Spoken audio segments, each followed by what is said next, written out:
trail of controversial documents, a UN request for evidence that Iraq calls a provocation. Joyful noise. Palestinians celebrate control of villages in the Holy Land, but the return of prisoners remains a matter of dispute. Hello, I'm Marina Colby at the CNN Center in Atlanta. Welcome to you, Marina. I'm Laurie Dew. This is WorldView. Welcome to our viewers around the globe. At this hour, we're keeping a close eye on two diplomatic trouble spots. They're continents apart, but share alarmingly high stakes. Each involves potential military threats.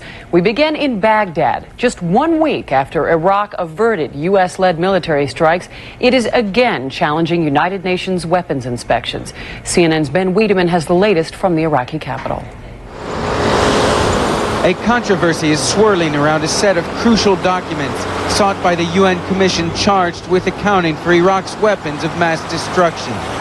Chief UN Weapons Inspector Richard Butler has sent several letters to Iraqi Deputy Prime Minister Tariq Aziz over the past week, requesting that Iraq hand over documents, including the diaries of Iraqi officers, to ascertain the extent of Iraq's program to produce chemical and biological weapons.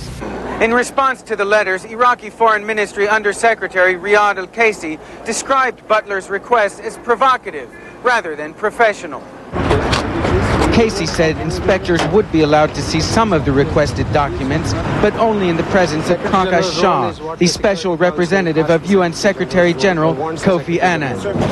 Last week, an Iraqi official suggested in an interview with CNN that some documents may not be handed over. All non-relevant items or details, non-relevant to ONSCOM's mandate and ONSCOM's work, should be excluded because those constitute information which are sought after by intelligence. Only a week has gone by since Iraq agreed to resume cooperation with weapons inspectors, narrowly averting a U.S.-led air and missile attack. U.S. President Bill Clinton, on a tour of the Far East, is playing down the matter. Well, I think it's important that we not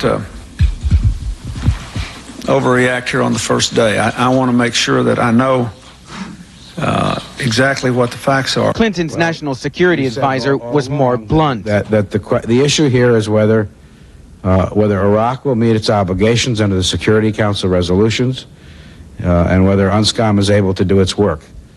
If we reach the conclusion that the answer to those questions is negative, we obviously are prepared to act. The Iraqi news agency reported Saturday that a team of inspectors conducted what was described as a surprise inspection of an unspecified site. But an Iraqi official told CNN the site had been inspected before, and UN sources say there was nothing unusual about Saturday's inspections. With controversy over documents raising doubts about Iraq's commitment to cooperate with the inspectors, the future of their work is once more in doubt. Ben Wiedemann, CNN, Baghdad. The latest Iraqi challenge to the United Nations might have been more of a surprise than a shock, especially to those most familiar with Baghdad's way of thinking. A former chief weapons inspector says it's a maneuver based not only on military strategy, but Iraq's image in the Arab world. Saddam's behavior of backing down on his commitments is because he wants to keep his weapons of mass destruction. He wants to point out to the world, and particularly in the Middle East, he won the last confrontation. Look, those conditions I had to agree to, I have no intention of keeping, and you see the West won't do anything to force me to do it. President Clinton has warned Iraq that it must comply, but he did not repeat any military threats. However, his national security advisor has. Sandy Berger says military strikes remain an option if Baghdad refuses to cooperate. Now to other diplomatic concern, a growing uneasiness on the Korean Peninsula, where about 40,000 U.S. troops are stationed. U.S. President Bill Clinton has issued a warning to North Korea and fortified loyalties with South Korea as concerns mount over a suspected nuclear weapons facility. CNN's Jim Clancy explains. Two other issues that were among major summit topics: an underground site in North Korea suspected of being a nuclear weapons production facility, and second, South Korea's so-called sunshine policy with the North that U.S. officials fear is going too far too fast. This week, South Korean newspapers reported U.S. and Korean scientists had discovered traces of plutonium in soil and water samples near two suspected underground sites 40 kilometers from North Korea's Yongbyon nuclear reactor. The U.S. has warned that unless it gets access to inspect the sites, a multi-billion-dollar deal to provide North Korea with two nuclear power reactors and fuel oil could be jeopardized. North Korea has responded, saying they mean to search the inside of North Korea under the signboard of inspection. They are an insult, a wanton interference in North Korea's internal affairs. North Korean officials have denied the sites are nuclear-related and issued demands of their own. We could allow the inspection provided the U.S. should make due compensation for insulting us and impairing our prestige if it proved not to be an underground nuclear facility. That response prompted outcries from veterans of Asian diplomacy who say the deal between the U.S. and North Korea is already a failure. The agreed framework has been a failure. The North Koreans have taken the bribe money we've given them and continued their nuclear weapons program, which we knew right from the beginning they would do. They have also gotten to some very bad habits about saying, if you want us to do the following, that's $300 million. If we want to do this, that's 300,000 tons of grain. It's absolutely blatant blackmail. The U.S. has ruled out paying any money to inspect the sites. In fact, it is the flow of funds into cash-strapped North Korea that has other administration officials worried. South Korea this week began sending boatloads of tourists to the north as part of its efforts to warm up relations between Seoul and Pyongyang. The so-called sunshine policy is described by some as a one-way street that carries cash to the north without preconditions and would appear to repay South Korea with the dubious opportunity to send yet more money. At a time when its people are starving, North Korea's communist leadership has shown it is still spending its money on new missile technology and military projects. Spending many U.S. officials fear will only fuel the export of weapons technology at a time that they're trying to curtail weapons proliferation. Jim Clancy, CNN reporting. To Russia now, where a voice of democracy has been brutally silenced. Galina Starovoitova, a longtime leader of Russia's pro-democracy, pro-reform movement, was gunned down last night in St. Petersburg. She and an aide were trapped in a hallway by two attackers. It was the sixth hit-and-run killing of a member of Russia's parliament since 1993. Boris Yeltsin's spokesman says the shooting has outraged the president to the depths of his soul. He has ordered the chief of the national police to track down the killers. Coming up a bit later on WorldView, we will have a guest who will discuss the killing in just a few moments. Many Palestinians thought they would never see the day the Israeli army would withdraw from occupied land on the West Bank. But today, the Palestinian Authority controls 2% more of the land. And as CNN's Walter Rogers reports, the release of prisoners and Israeli settlements, however, remain very sore points. What a beautiful place is Palestine, these girls sing. A day after Israel pulled back from this West Bank village, many Palestinians rejoiced. All the people are very happy because government Palestine come to our house. Do you understand? Palestinian President Arafat again called on Israel to stop Jewish settlement building on the West Bank to keep the peace process going. Although Arafat said the implementation of the Y Summit Agreement's land for security deal was proceeding well. Not all Palestinians agreed. This mother complained they want to liberate our land. We want our children out of jail first. Israel did release 250 Palestinian prisoners Friday, although over 2,000 still languish in Israeli jails. And fewer than half of those freed were so-called political prisoners, those who resisted the Israeli military occupation. Many were common criminals, and Palestinian officials say that makes it difficult to convince people the peace process is credible. This woman denounced the Y agreement, saying it was the criminals and car thieves Israel let out of jail, not political activists like her son. Still, Yasser Arafat's Palestinian Authority tried to bask in the fruits of Y, and some younger Palestinians were hopeful. I hope in the future things will change between us and between the Israelis. Not far away, this Jewish settlement on the West Bank. Settlements like these remain a major source of friction between Israel and the Palestinians. It will be better if they go, this Palestinian laborer said. But these settlers in Kadim want to stay, even if Palestinian borders are now closer to their front yards. I love this house, I love these neighbors, and if it will be very bad to live here, I don't have any choice. I will go, but I like to live here. There are people on both sides of the border, Palestinians and Israelis, who say they prefer to live and let live. But they warn the future is in the hands of the politicians, and worse, the extremists. Walter Rogers, CNN, Jerusalem.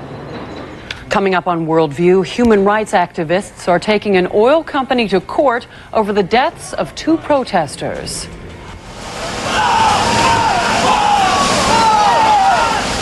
And demonstrations continue in Malaysia, where protesters are calling for new leadership.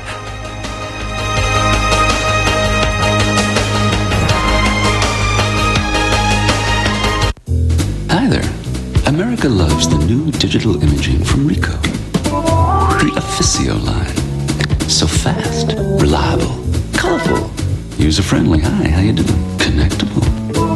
Copiers, fax, multifunction solutions with crisp reproduction, color manipulation, or just gorgeous black and white. Totally digital. Officio.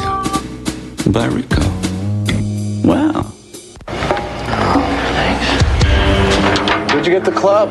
Accounting. County gave you a club? Yeah, I made him a deal. Deal? Whenever my cell bills are half as much as yours, they give me a club. Aren't you on the phone all the time? Yeah, but I have Nextel. My calls are rounded to the second. I pay less. That's not fair. I want to be rounded to the second. I want clubs. Where do I get my putter? Giving you putter? Nextel's 1 second rounding makes ordinary cell phones seem ordinary. You spend your days, and probably more evenings than you'd care to admit, caught up in things like trying to align your company's strategies with process and technology, and managing risks to your global operations.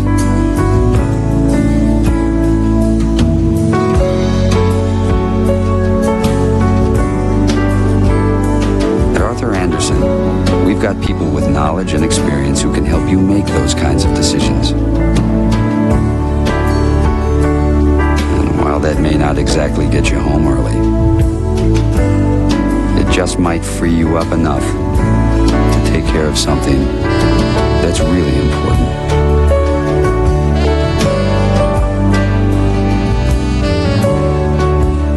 Arthur Andersen, helping in ways you never imagined. Sunday on CNN's late edition, the last word in Sunday Talk, Ken Starr faces the House Judiciary Committee. I'm Wolf Blitzer. Key players in this confrontation tell us where impeachment proceedings go next. Sunday, noon Eastern on CNN.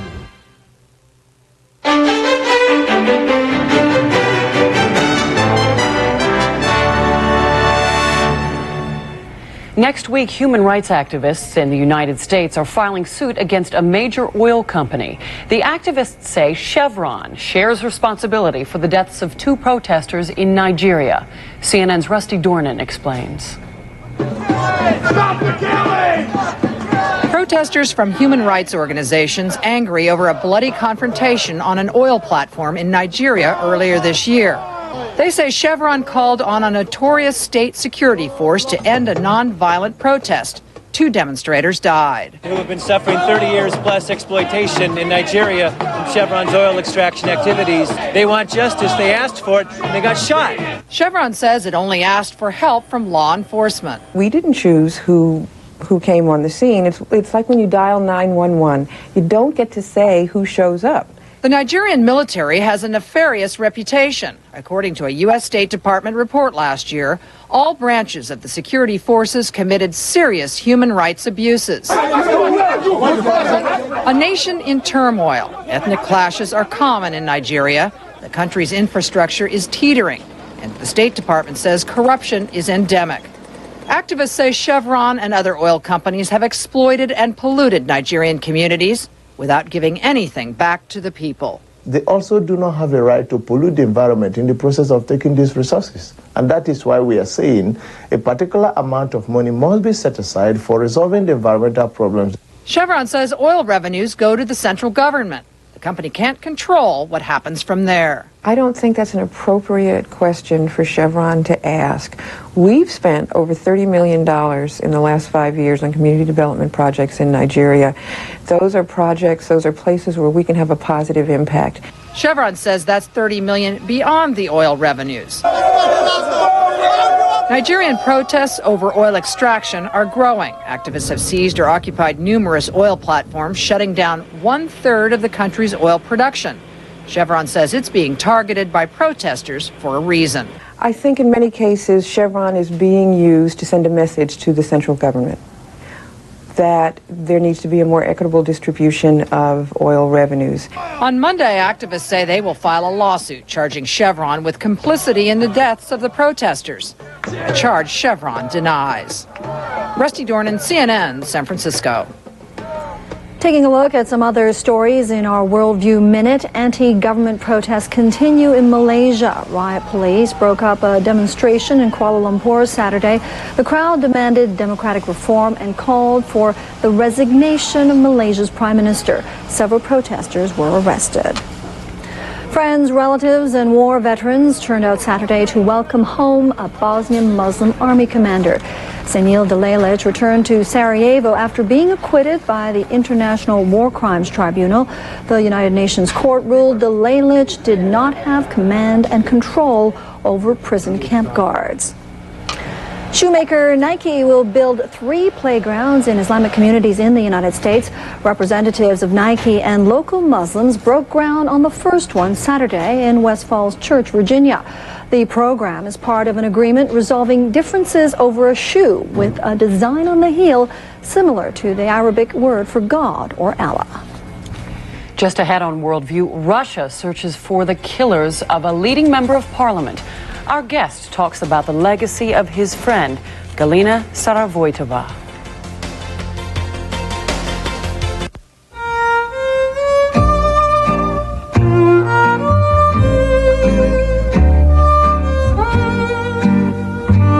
Well, would you look at that? The storm is over. The news crews have gone home. And here in Key West, everything is back to abnormal. For information, call 1-800-LAST-KEY and come on down. If you looked into your local carrier's phone lines, what time period would they place your company in? Why live in the past when local's future is right through here? On Net, where local, national, and global all flow over one network owned by one company. Oh, and did I mention it'll save you money? On Net from MCI WorldCom. Save your pennies. It's gonna be twins. Twins? The bonus you're counting on? Not gonna happen. You're kidding. In the fall of 2002, your mother-in-law's gonna be moving in, along with all 18 cats. Wouldn't it be great if you could talk to an older, wiser version of yourself? Bank's gonna be turning you down on your mortgage. Turns out that they did you a favor. The house is on a fault line. With generations of insurance and other financial experience, a money agent is the next best thing. Be nice to Lansing, my new assistant. He's gonna be your boss. Yeah, it was amazing. Whole different world. You were a volunteer? Yeah. I saw a world that wasn't so fortunate. They needed help. In business, I see a world full of opportunity. Sounds like how you don't do more. To help me take advantage of those opportunities, I invest in international funds with T. Rowe Price. I chose them because they work with analysts all over the world. See, I know what a difference being there can actually make. T. Rowe Price, helping people invest with confidence for over 50 years. Hi, I'm Jamie Cromwell, and I'm watching CNN.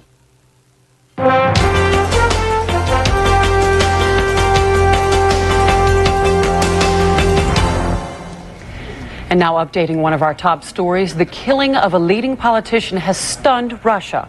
Galina Starovoitova was gunned down by two attackers in the hallway of her St. Petersburg apartment building. At this hour, the killers and their motive are unknown. It is hard to underestimate the political legacy of this longtime advocate of reform and democracy. Joining us now from Washington is Harley Balzer, director of the Center for Russian Studies at Georgetown University. Professor Balzer, thanks for being with us. Happy to be here. Galina Starovoitova was a friend of yours, and she was also one of the most prominent women in Russia. How politically significant was she?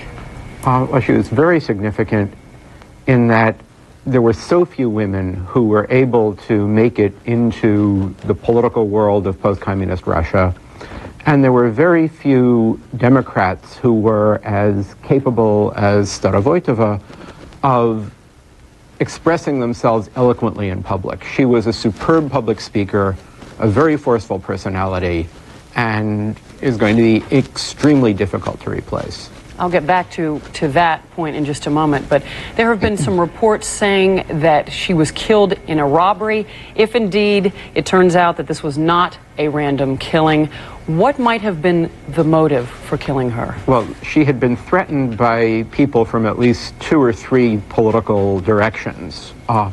Alexander Lebed's people had threatened her, the communists had threatened her, and the Russian nationalists had threatened her at various times. Just a week ago, she was denounced in one of the right-wing papers as being a Russophobe, which was a ridiculous accusation to level at someone who was a committed Russian Orthodox believer. But I doubt that this was a mere robbery. Robbers don't usually leave their guns behind when they leave the crime scene.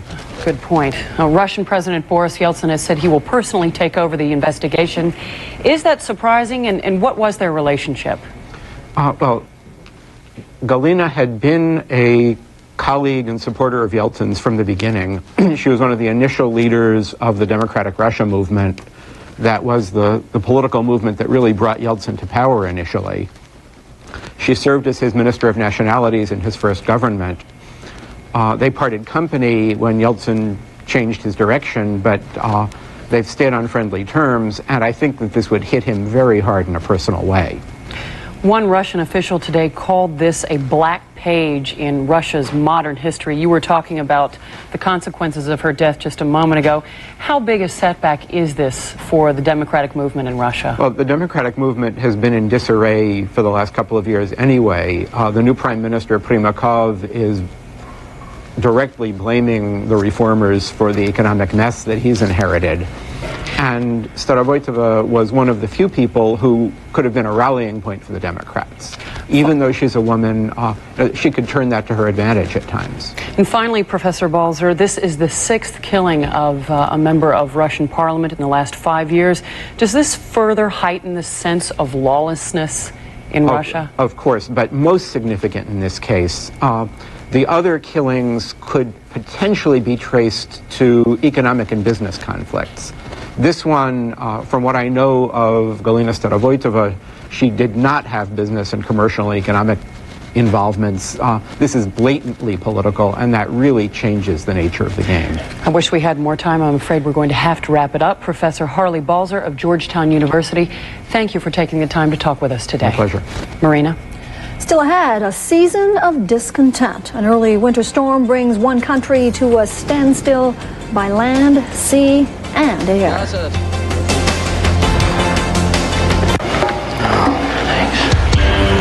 Where'd you get the club? Accounting. Accounting gave you a club? Yeah, I made him a deal. Deal?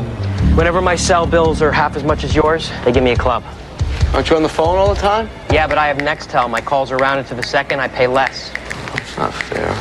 I want to be rounded to the second. I want clubs. Where do I get my putter? Giving you a putter? Nextel's 1 second rounding makes ordinary cell phones seem ordinary. I often get asked, what type of investor am I? I want answers now. If I get the information today, I can act upon it. I can get the first call report, the Argus report, the Vickers report. If Home Depot drops below a particular price, I want to be notified. If I wanted to buy, sell, or sell short, I just click on the option. Certainly, I'm not the same type of investor I was when I was 30, when I was 40, or when I was 50. I can go on. We know what your family wants this holiday. Everything. And that's just what you'll get with the Compaq Presario 5600 series Internet PC. For Billy, who likes to go fast, an Intel Pentium 2 processor. For Mom, Compaq One-Touch Internet access, so she can stay in touch. And for Dad, who could use more storage space, it even includes an iOmega zip drive built right in. Just call 1-888-252-0730 today, and your family can have it all, including a 17-inch monitor, 128 megabytes of RAM, and a $100 rebate just for trying Compaq Easy Internet access. The Compaq Presario 5600 series PC with Intel Pentium 2 processor and a built-in zip drive. More of what everyone wants from a family computer for less than you'd expect. Call 1-888-252-0730 for a participating retailer or to buy direct from Compaq.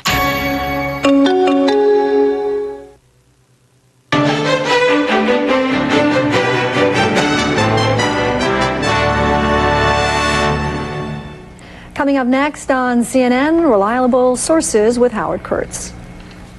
Coming up, the sounds of Monica and Linda all over the airwaves. Did television go overboard with the Linda Tripp tapes? And Ken Starr in the spotlight. Has the independent counsel gotten unfair treatment from the media? We'll be joined by a studio audience and their questions here at the museum, the Interactive Museum of News. That's next on Reliable Sources. And coming up at 8 p.m. Eastern Time here on CNN, The World Today. Tonight, you could be looking at the future of satellite communication. NASA flies a wing to the very edge of space. And now in Greece, misery is being measured by the inch and by degrees. An early winter storm swept across Greece Friday, triggering floods and submerging roads. Flights were canceled at Athens International Airport, and even shipping traffic was disrupted by gale-force winds. The storm also brought snow, especially in the mountainous region of northern Greece. Dozens of villages were isolated.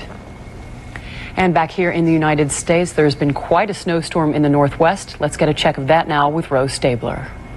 Thanks, Lori. We do have a major winter storm in the Northwest. You can see this frontal system. It is huge, and it has caused winter storm warnings and watches as well as snow advisories to be posted through tomorrow for the states of Washington and Oregon. As we take a look at the radar, you can see that the system is bringing mainly rain to the lower elevations. We do have some snow in southern Idaho, and this persistent area of snow and ice has now moved into northern Minnesota.